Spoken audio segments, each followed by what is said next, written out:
This one's a good one. It's funny. Communists suing communists from the Daily Mail. Black Lives Matter files bombshell lawsuit against progressive nonprofit that's funding anti-Israel campus protests over claim it withheld $33 million of donations. What? Okay. The Black Lives Matter Global Network Foundation is suing the Tides Foundation for fraud. The group, which has managed hundreds of millions of dollars for left-wing groups since its creation in 1976, has allegedly withheld BLM donations. In a 285-page lawsuit filed in California Superior Court, LA County, on Monday, it was alleged Tides refused to honor its promises and continues to commandeer BLM-GNF's donations. The lawsuit claims Tides spread an undisclosed amount of donations to an unaffiliated radical BLM breakaway group spearheaded by anti-police activist Melina Abdullah. Well, okay. Phil, when communists sue communists, what say you? When communists sue communists, I get sad they both can't lose. What's your ideal outcome right now? I mean, I don't know that I have an ideal outcome. I mean... They litigate each other into oblivion and they both cease to exist. The more that they are tying each other up in court and wasting resources fighting each other, the better. You know. Yeah, I mean, you see this under Stalin and Lenin. I mean, all the communists. I mean, demons in hell hate the other demons. They're not all friends, and I think that's the same in these communist regimes or in the deep state. They hate each other. There's envy. There's backbiting. There's no harmony. That's sad about the demons, though. You know. Like you'd think that they'd have a beer together and they'd have a shared hang out. Yeah, no. Straight up, no solace in hell. Right? Yeah, no solace in hell. Man, so I don't. Who is Tides? I'm not familiar with Tides. It's one of the nonprofits, I suppose, that has provided some, according to the story, some funding and support and resources to these anti-Israel protesters. The thing is, like, wasn't the big story that BLM was fraud? Yes. Mm-hmm. And now they're suing Tides for fraud? How about we all just stop fighting and agree? You're both just so awful. Yeah. You're both fraud, okay? Well, I think it's funny that there's a BLM breakoff. Right. That's even more BLM. Matters even more. Actually, this is actually really funny. Black Lives Matter is suing the anti-Israel charity for funding a radical breakaway BLM group. What? How do you get more radical than Black Lives Matter already? Yeah. I fear to find out, you know? I suppose if they were openly not like, because Black Lives Matter ostensibly is not openly revolutionary, as in they're not a militant, like armed. Isn't it the Black Lives Matter Global Network Foundation where the woman said they were trained Marxists? Yeah, she did. Yeah, but that doesn't mean that doesn't mean they're violent. And then she bought a big house. Yeah, I was gonna say, which one had all the houses? I don't know. That's exactly true. They're trained how to be Marxists.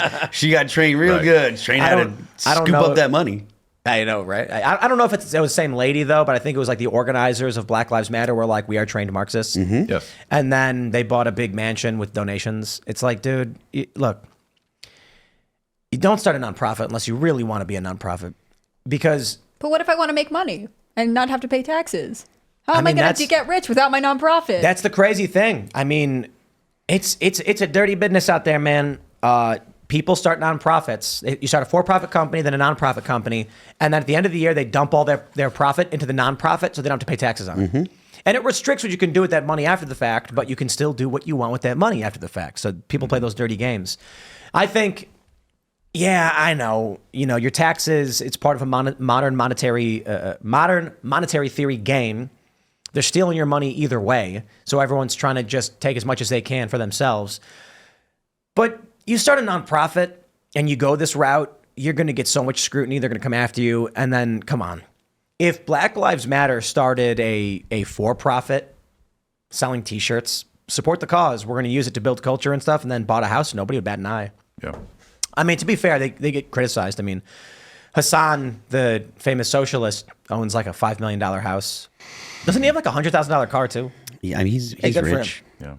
I'm curious about the refuse to honor its promises. I mean, will that hold up?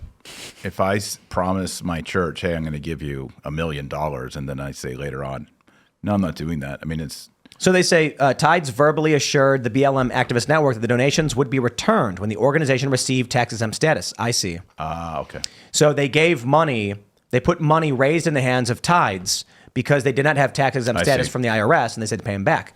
The organization takes a percentage of all donations to manage a group's funds, according to the suit.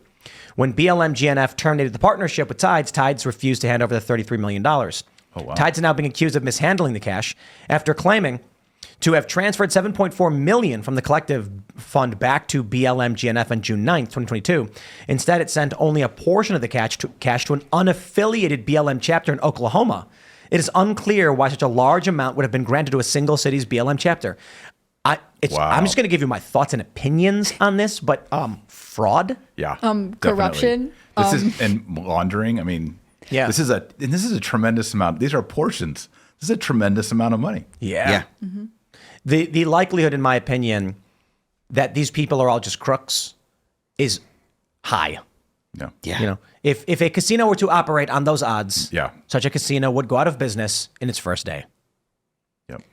But do you think these kinds of reports deter people from donating Nope. to any of these things? No. Like the money, the donations are clearly being mismanaged. They're clearly being Yeah. used for other things. You're at buying the bottom, houses. You got George Soros and his son Alex Soros donated nearly $14 million. So I remember when I used to do the nonprofit fundraising in Chicago, we were the guys on the streets that waved to you and come over here and talk to me. We're going to save the planet together. And there was these other guys on the street, and they had a different strategy. These other guys did street canvassing for hair products, and these guys made money. They made way more money than we did. So what they would do is, it's really fascinating. The nonprofits would give you a clipboard. We've all seen them. They're standing on the street corners, and you walk by and they go, hey, do you have a second? You want to talk? And the goal of these people is to get 2 people per day to sign up. At the time, $15 a month. Not a relatively hard thing to do, and it's sustainable at that rate. So me and my friends, you know, we meet these guys. They don't say, hi, how you doing? Do you have a minute to save the planet? What these guys do is they see a woman and they'll see, you know, like a Hannah Claire walking by, and they'll be like, hey, your hair looks really good. Where'd you get it done?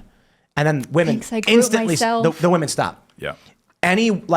These guys were like, oh, dude, like 90% of women, like if they have the headphones in, they might tell you no. But the moment you say, wow, your hair looks great, where did you get it done? They stop. And then they go, oh, you know what? Like, hey, we work for the salon. Check it out. We've got this package for you. Look how much you save. And then they get 20% of the sale when the person brings the coupon in. And so we're talking to them. I'm like, you know what's really funny about you guys is you stop way more people and you make way more money. And I think it's obvious why. You're actually selling a product. Yeah. The nonprofits are selling an idea. See, when the chick hands over a credit card to you, you hand her something back. When people give us their credit card, we give them a smile and a wink, and then they feel good. Yeah. They get nothing. That's We why- literally sell them hopes and dreams. I think that's why so many fundraisers rely on well, it's tax exempt. You can get a Right. credit on your taxes for it, but that's also abstract. That's They're too not far tax away. exempt. The street canvassing stuff is almost never tax exempt. That's true. It depends Yeah. on what year, but like when I was working at a school, right, we would be like, Right. well, you can donate to the school. It's tax exempt, even though it was a private school and you paid like $60,000 in tuition. But it's charitable. The other thing though is like, how many people are actually like, I need that $20 write-off at the end of the year? No one's really that It's a concerned feel. about it. You're feeling good. Yeah, you're saying that with this receipt, Right. when you look at your credit card statement, you'll get a warm, fuzzy feeling about how you're morally superior to everybody else.